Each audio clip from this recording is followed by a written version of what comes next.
Join me, hermanos and sisters. It's your boy Tyler Gosnell here, and Colin Gibson. On a new episode of Local Standouts, we have the owner of Ruff Fitness. He is an outreach coordinator for Embrace Life Chiropractic. He's a former D1 athlete, a former D1 coach as well. Multi-business owner, fitness trainer. He is persistent. He is consistent. He is always working on his craft. He is Roy Lowery. Roy, what's up, brother? What up, what up, what up? Roy, right off the bat, man, a lot of people have never seen your name if they come from our hometown, if they come from our colleges. Your friends and family obviously know who you are, but who is Roy Lowery? What are you about? Why do you do what you do? Why do you wake up in the morning? Where does your passion come from? Stuff like that. There's a lot of questions. Now, on a serious note, man, who is Roy Lowery?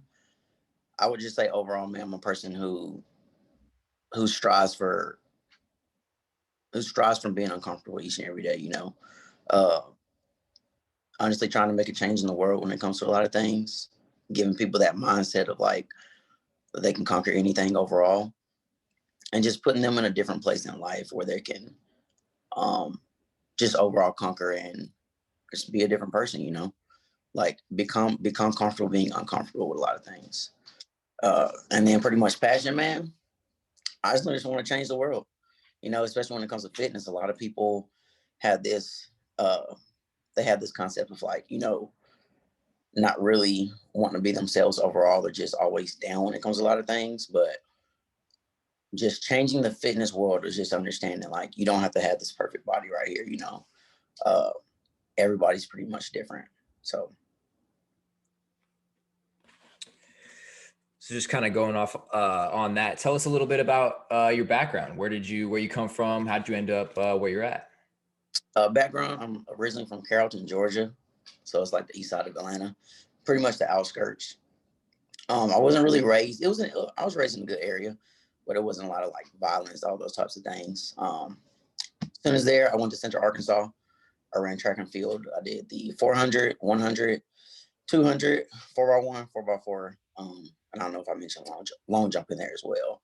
As soon as I finished there, didn't know what I was going to do with my life, which was hard. I was like, man, I'm about to graduate. I'm about to walk across the stage. Don't even know what I want to do. Right. I then picked up coaching and I actually had a semester left. And my coach named Robbie, he pretty much set me up with a coach at Troy University named Mark Davis. Ran there. I had another semester left. So I was like, you know what? I always wanted to just be a little bit better each and every day. I was like, if I got a semester left, I'm gonna just try it no matter where I am. Plus running was my first love. So I went there, ran for about a semester, and then found this opportunity to actually coach track and field. So I coached the sprints, hurdles, and jumps in that area. So nice. At Troy University. And now I'm here with my wife in Des Moines, Iowa. in the cold, in the snow, which is totally different. I'm used to 80, 90, 100 degree weather. So yeah, but I love it though. I love it. Okay, Roy. So let's touch on that though, because most people don't know your background. You're here. You came from Carrollton, Georgia. Yep. You're a trainer, outreach coordinator. You're a business owner here in Des Moines, Iowa. But let's talk about that for a second, because I know that there's a whole lot deeper to that from the sense of the risk that you took than just anything. So maybe even just touching a little bit of light, not even on a professional level, but on emotional level or commitment level to your significant other, Victoria. You came here on a whim, bro. So talk about that, because that's something you did, a jump that most people wouldn't do. Oh yeah, most definitely. I would say I was never the smartest person growing up. I always had to work for everything that I have. We talked about just leaving high school, and I honestly walked across the stage in high school not even know what I was going to do. My dad was like, I give you a month. I was like, what? And my mom was like, Roy, don't do that to him. I was like, you know what? I don't even need a month. So just set me up to go to Central Arkansas, and crazy story as well, just going to Central Arkansas and just running track. I knew that was not my end all as well. But I didn't take full advantage of those 4 years. I would say I took advantage of 1 year, and that was pretty much my senior year. I almost flunked out of school. You know, GPA went down to like a 1.8, 1.6. I didn't know that was possible, you know, being on academic probation.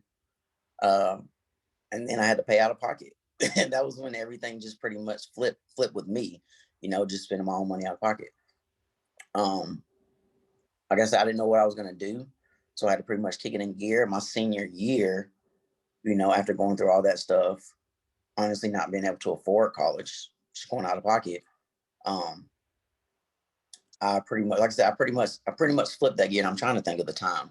I pretty much flipped that year. I think I graduated. My GPA was like a 1.8, but my last 60 hours, 4 years, 60 hours was a 3.6, you know? And that was just like pretty much getting my head back in the books, you know, not having people do my homework for me anymore. You know, it's just, and y'all are athletes as well, you know, it's pretty much easy. You know, study hall, we get people to honestly take our tests for us, give us the answers, have the answers to the test a week ahead. So it was easy. I didn't have that anymore. I didn't have that craft anymore, you know, so that's pretty much it right there. Just, I had to pretty much kick it in gear, man. Yes, sir. So 1.8 to a 3.6. And that was the only way I could actually get into college.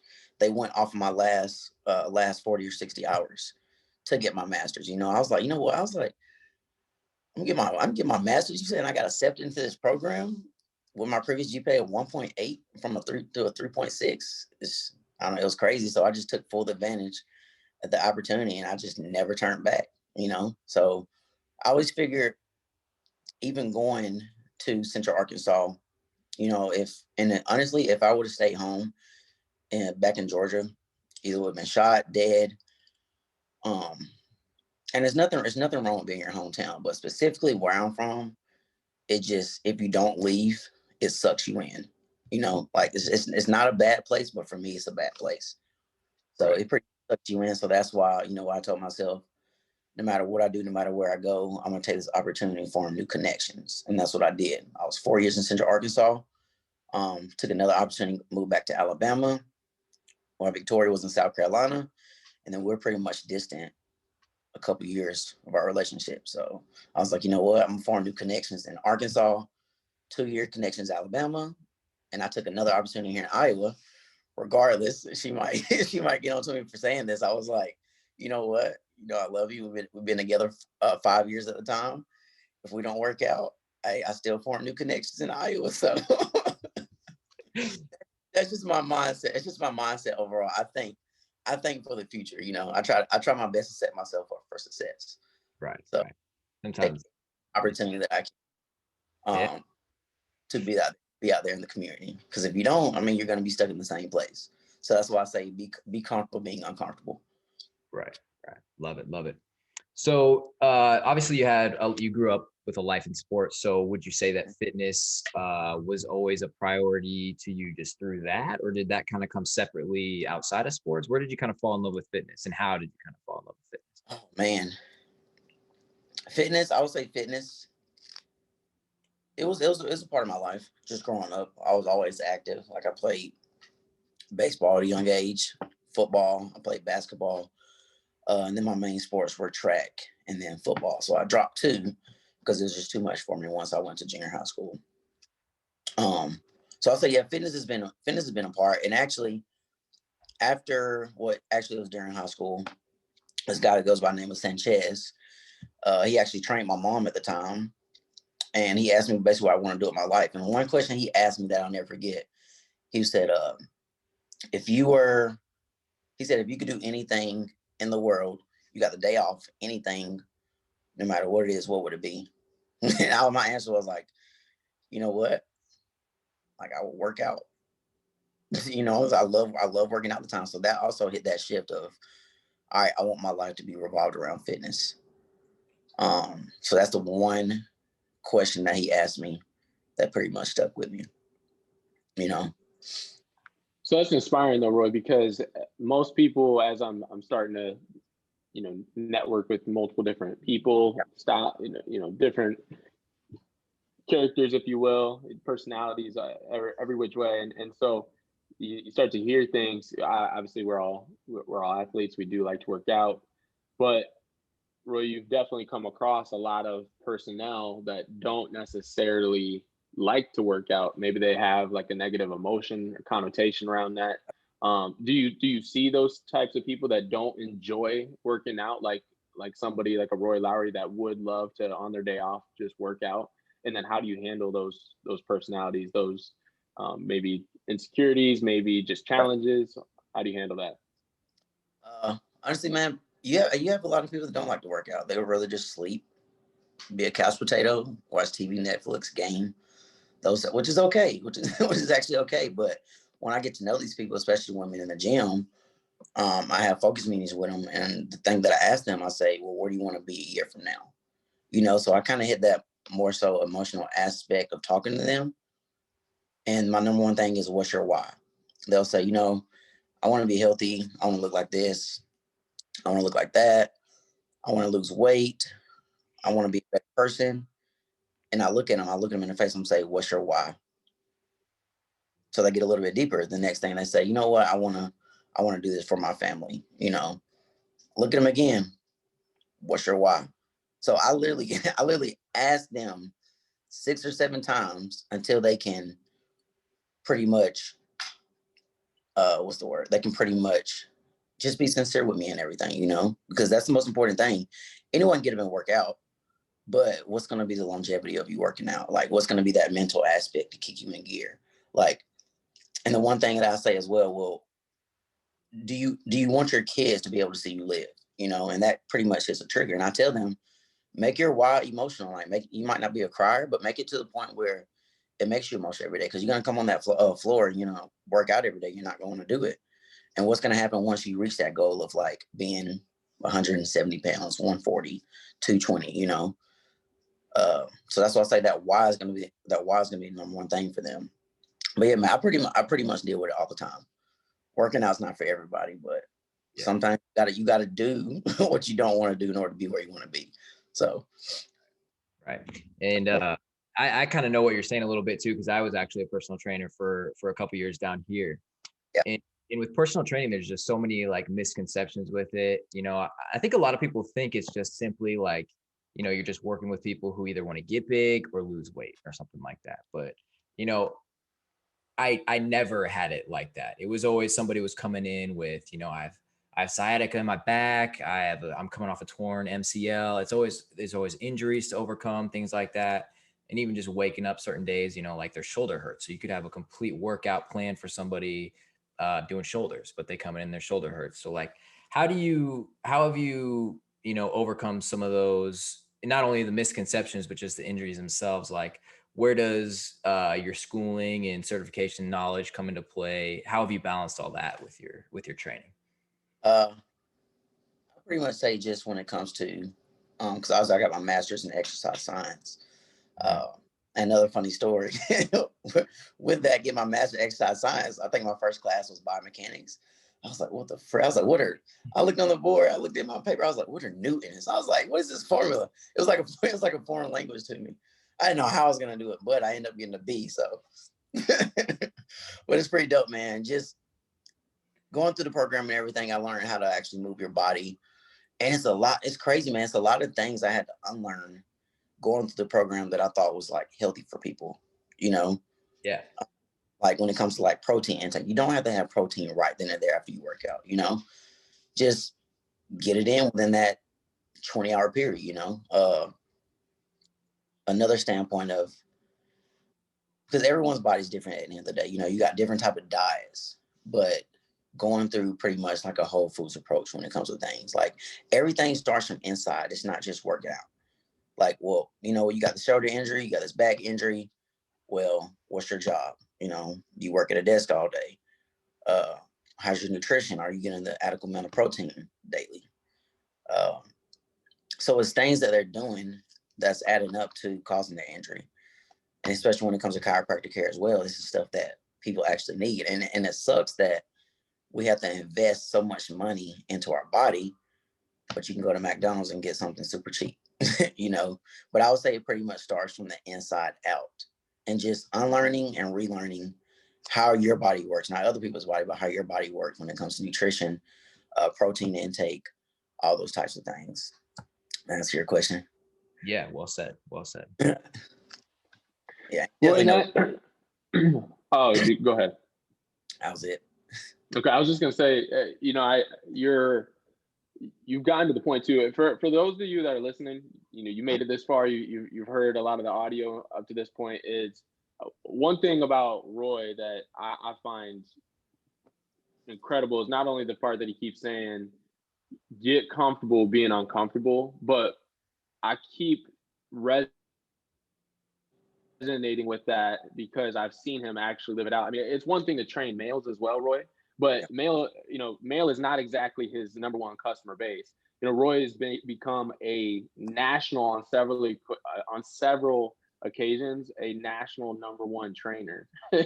And he's led a franchise in a way that I don't know if they really would have been the same as him coming in. So Roy, you're also going against working with females. You're not a female, so talk to us about that. Working with females, man. How do you got to adjust when it comes to training female versus male?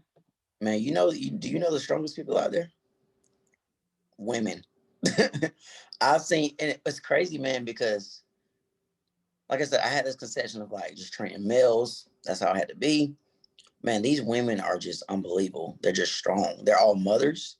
They come work out 4:45 in the morning, different times throughout the day while they have their kids, put them in childcare and just having to go back to home to that as well. But these women, man, they are so strong. And it was crazy. It's a work ethic that you can't teach. They were stronger than the athletes that I taught in college, which is crazy. Like they are strong. They are strong mothers at the end of the day. So their work ethic is just absolutely amazing, man. When I first got the job, I was like, you know what? I got to train women. I was like, I train athletes. I train the sprints, hurdles, jumps. I train college athletes, high school, but having to train women, it pretty much shifted my mindset as well. It's a lot of things that you have to learn when it comes to training women. I was very naive to a lot of things, and man, they're blunt. The women would tell you how it is, but it was definitely a shift when it came to training the women. Harder than I thought it was going to be, just because you also got to earn their trust as well. They're not just going to tell you everything, or that was pretty much the most important part, was earning their trust. Right. And then just getting them home safe to their husband, at the end of the day. So yeah. And their husbands love it. they love when they get in shape and everything. So yeah, it's definitely good. It pretty much changed my outcome of everything. Just training women and just seeing how strong they are, the obstacles they have to overcome each and every day.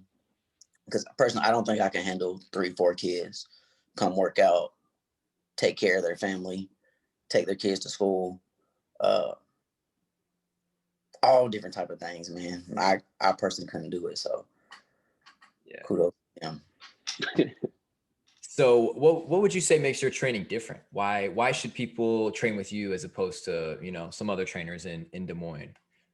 What makes you training special? Mindset, man. I'm more of a personal person. I don't just train you to get in shape. I actually build a relationship with you. I don't know every single thing about you, but we come from that standpoint of getting to know who you really are inside, and just just having that passion when it comes to training, having empathy, not sympathy. Anyone can have sympathy, but it's really understanding the women, understanding the men to figure out their overall goals. Exactly. So we did share at the beginning of the episode, Roy, that you're the owner of Ruff Iron Performance. Does that have anything to do with what we're talking about here? What is Ruff Iron Performance? How do we find you? What is it? What do you do? Well, how do we support that? What's up? Yeah, so I'm definitely in the early stages of this. Like I just got approved as well. So there's no place to find it exactly yet, but I am working on, and which I'm gonna talk to you as well, Colin, figure out just how to start my website and stuff like that. Just contacting different companies. I know you've heard of Alibaba. So just trying to talk to those different people in China at certain times, which is the hardest thing. Figure out figure out the material that I want. Like, it's so much out there. You know, I'm going to like Lululemon and Athleta, different type of places, Dick's, Sporting Goods, looking at tags and stuff. They probably think I'm crazy. But besides that, there's nowhere to find it exactly yet. Like I said, I'm in the early stages of like creating my website, figuring out the clothing that I want. But it's gonna be like super simple. It's gonna start off with like 6-week challenges, 4-week challenges, 21-day challenges. You know, it's gonna have giveaways of nutrition, protein, money, all those types of things, just to keep people in gear. And not only that, but hold themselves accountable at the end of the day. So, like I said, it's in our very early stages, but it's also time to like invest in myself. You know, just show the world. So, early stages. We'll see. We'll see where it goes. I'm super excited though. It's definitely gonna be different, you know, but it's that time. So, Roy, why did you start this? What pushed you to really get it going? I would say just growing up, I had a very good coach. You know, I had good coaches, but none of the coaches really cared for the athletes. You know, especially when it came to the workouts, it was just like, here, do this, no proper form. So I've only had a handful of good coaches in my life, but so many people teach fitness the wrong way. They don't, for one, they don't care, but they don't give you the right tips and tricks, and especially when it comes to the mental aspect of everything. So I just want to educate people a little bit more on how I was educated. Like I said, I had to unlearn and relearn a lot of things. So I just want to educate them a little bit more when it comes to fitness, moving your body, how important all those things are. So. Okay, so Ruff Iron Performance is RUFF Iron, yep. Like the word iron, performance. Abbreviation RIP, because once you finish the workout, you're gonna be dead.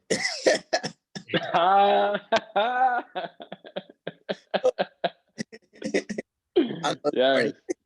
And then if you look at the logo as well, it's a 21, which is Victoria's favorite number, so we just put that together. Yeah. So with that, what are some of your goals with that? Do you have like a 5-year plan in mind of like where do you ultimately want to take this? Overall goal, I want to have my own I want to have my own gym. You know, I want to be more of a powerlifting gym as well, but bring in athletes from around, not only in the area, but from around the world. You know, and I will make it happen. You know, so people all ages when it comes to personal training. Not sure if I want to have it here in Des Moines. We talked about having it in Florida, starting a business in Florida or Texas. Pretty much want to do Florida. I love the beach. So come on down, man. Yeah, when it comes to athletes, man, the Florida athletes are just a different breed. But yeah, I would say just 5-year plan. I just want to have my own gym. Just nutrition supplements in there, just pretty much the whole 9, you know. Talk to my mother as well. She does skin. She's an esthetician. So maybe doing something from the standpoint of having facials there, skin products, massages, those types of things. What else can I say within the business? I pretty much just want to have it all, man, within that 5-year plan. So exciting stuff. Have a haircut station in there, you know. I'm a barber too, so I can. Yeah, man, cover everything, right? Ruff Iron cut. Hey, he's cut my hair. I'm a testimonial. He's cut it nice too. Ruff Iron cuts. How's that sound? All right, see. I want to be a place where you can go get anything done, man. You know. Yeah. One-stop shop. Convenience is everything. Yeah, for sure. It is. Yeah, I don't want to steal the light, but I do have a desire for you to talk on this, Roy, because I would have been that kid growing up who wanted to go make it big. I wanted to play professional basketball. I was constantly trying to work on myself, work on my craft, become better physically, become better mechanics wise and everything under the sun. But, you know, just speaking on a kid with a dream, speaking on a kid with a goal in mind to be a better athlete, to potentially be a D1 coach, potentially be a D1 athlete. What advice would you give to somebody who would want to go down a path similar to what you're able to go on when it came to athletic achievement? You asking me that? What's that? You asking me that? I thought you said give. What did you say? No, I said give. Sorry to steal the light, but no. I was asking Gib for a moment here to ask you that question is to you, Roy. No, have you answer that question, because you have achieved something that neither one of us have achieved. We're not D1 athletes on this call. You are. So how did you get how did you get there? What kind of mindset, work ethic, just advice period that you'd give anybody that'd like to go down a path of D1 athletics, D1 coaching, and then being a physical trainer or a fitness trainer that's one of the best in the game? Man, I'm honestly trying to think. So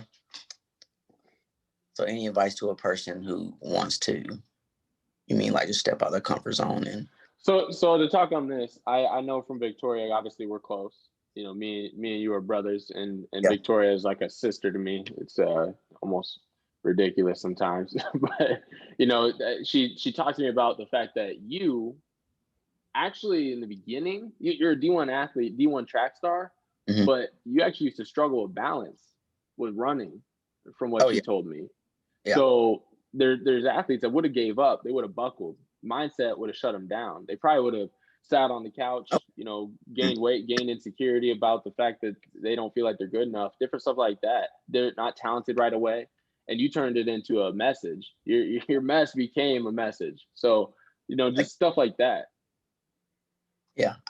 Honestly, I'll just pretty much say, just keep your foot on the gas pedal. Like, you're going to have things, especially when it comes to life, that's going to detour you. Family's going to detour you. The people you trust the most are going to detour you. Coaches are going to detour you. You thinking you don't have that athletic ability is going to detour you. But just also keep your foot on the gas no matter what, because you're not going to be the best. And I feel like it's the failures that make us and get us where we want to be at the end of the day. Like, I have kids that were way faster than me. I knew I wasn't going to be the best, but I also thought from a long-term goal where I want to be. And then the number one thing as well, who's in your circle? If you have people that's going to have that mindset of they're going to feel sorry for themselves as a kid or as an adult, or if you want to try something new, if they have that negative mindset, it's just going to drag you down. So, for someone who wants to make that shift, you hang with the turds, you're going to get flushed with the turds. So just having that mindset of, you're going to go out and get it regardless, no matter who it is. Don't let anyone detour you from where you want to be. And just keep working on your craft at the end of the day. Like, you're not going to be perfect, but it's going to be those failures that are going to make you at the end of the day. So, yeah.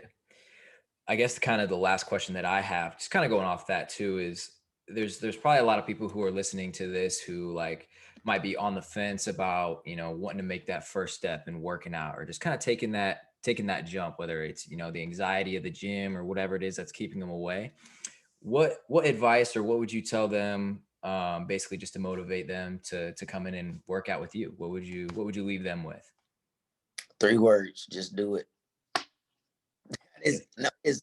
People don't understand. It is that simple, yo. Like, it's that simple, and that's what I try to get through people's head. Like, Nike, just. And I was crazy. I never really understood the slogan "just do it" until maybe 2 years ago. I thought it was just just do it, but it's literally that simple. Like, are you gonna? And I can go from two different standpoints. I can baby people when it comes to things. I don't do that. I don't sugarcoat anything. But are you gonna feel sorry? Are you gonna feel sorry for yourself? Do you want to be in the same place a year from now? Freaking get up off the couch, go work out. Be there for your family, be there for your kids. But literally 3 words, man. Just do it. Because once you're there, it's gonna happen. You're gonna have, if you have those people, those people are gonna support you regardless. That's why I say you gotta surround yourself around. You gotta surround yourself around people that are positive. And it is that simple, man. It is that simple. Literally. Exactly right. Just do it. And he's wearing the Nike logo on his shirt. So, Roy, my last question would be just advice from somebody that's our age, from somebody that's just existing, really. So anybody with a heartbeat. So, we want to check at the door with you something on this, because I'm about to really go back to what I was first saying when we came on the call. You know, you got your master's in kinesiology and exercise science. Yeah. You were a D1 athlete and student. You were a D1 coach and student. You came to Iowa on a whim, similar to Colin Gibson. If you guys were on that first podcast, we talked about how Gib just randomly, August 2015, I remember him just taking the jaunt down to Florida. You did that coming to Iowa, not as appealing as Florida. You came here against all odds during a winter. Actually, I feel like I remember it being the winter when you came here. Like So -30. What was that? It's like -30. -30 degrees, and you know, you worked your way to becoming the #1 trainer at what you do, and you did it consistently. You're always in the top 3. I mean, it seemed like it, maybe not always, but it seemed like you're always, when it comes to a quarter-to-quarter basis, right up there. Always working, running multiple businesses. You know, we got the secret thing. We got you doing Rough Iron Performance. We got you balancing your dogs and your wife, and you know, helping with the ladies at the other job, and then we got the outreach coordinator. And you know, how do you, I mean, okay, so work ethic. That is work ethic. So work ethic for somebody that doesn't have one, or does have one. I mean, what I think anybody would like to hear, why, which, you know, who, what, when, where, why, how. I mean, what, all those things about how you can all do all those things and do them all at once and do them well, right? I mean, what is it? I would say the #1 thing is just going to be balance at the end of the day, man. You know, just balance is going to be hard, especially when it comes to family. You know, spending time with Victoria, or the person watches, spending time with your family, husband, wife. Balance is pretty much a huge thing, and that's what's crazy. That's something I'm just learning. You know, like that's my #1 struggle, is trying to jumble all of these things in one. But it's going to be balance, but also enjoying your family at the end of the day. You know, I have a problem sleeping. So so my mind is always just going. And Victoria has to tell me, she was like, put your phone down. She's like, put your phone down. And I'm just like, you know what? If I work now, it's gonna set myself up for success for the future. I don't know, for example, you have a person who works, I don't know, works out or just works period for 4 days out the week. You know, that's 3 days where they're not doing anything. If they work 7 days, grind nonstop, that can be the difference from getting to where that can be the difference from me owning my gym 3 years from now, or 5. That 5-year plan can be shut to 3 years if I'm working a single day. But it's also finding that balance of actually enjoying yourself at the same time. But yeah, I like that. Always keep your foot on the gas no matter what. You know, but just have that balance of just being with the family and just also understanding as well. So was it Grant? That was up. No, thank you so much, man. Go ahead. 10 times Grant Cardone that said that in his book. Have y'all read that? Which one? Because he's got multiple. I'm a huge fan. Yeah. 10X. Yeah, he said set yourself up for success. Work as hard as possible. Think of it like, for example, you have a person who makes $30,000 in a year. You know, keep your foot on the gas pedal. I'm trying to try exactly how it was. Oh, okay, gotcha. Have yourself set up for success, but why not make 60,000? Because 40,000 sounds better than 30,000 at the end of the year. You know, if I have a goal of making $1 million, you know, why only 200,000? You know, so always set that goal and expectations higher than you actually want it to be, because you'll get there a lot closer than you are. So I'm not afraid to shoot for the stars. I give myself and I don't really set up micro goals. I pretty much just go big. That's just my mindset. It doesn't work with everybody like that, you know. Yeah. Always shoot higher than I think I can actually do, and I get closer than I actually can or think of. So love it, man. Love the mindset that you have that goes into everything that you're doing. I appreciate you coming on and just spitting knowledge. It's just motivating to, you know, get connected with people who have that similar drive. So it's awesome to hear, man. Awesome. I think so. Yeah, thank you so much, Roy. Truly, brother. I mean, yeah, it feels like we have accessibility to you whenever, but for you to actually carve out amongst all those things that we talked about you doing, for you to carve out hour to talk with us and give us some insight, we're going to be able to go back to this episode over and over and over again and pick apart, a guy that went from a 1.8 GPA to 3.6 within a matter of a few hours, a guy that did end up going from almost flunking out of school, being academic probation, to getting his master's. We that is inspiring.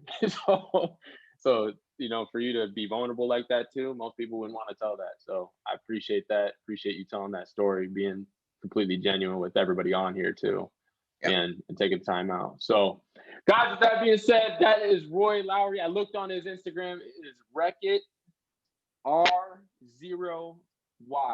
Wreck-It Roy on social media. That's how you can find him, follow him, reach out to him, inbox him. I'm sure any sort of tips and tricks that with as big as a heart that I know that Roy has, I'm sure if you ask him a question, I'm sure he'll pour into you, just like you're one of his clients, like you're one of his customers. So thank you so much, Roy. Guys, plug in Wreck-It Roy. And with that being said, that is our newest episode of Local Standouts. Thanks for tuning in. God bless.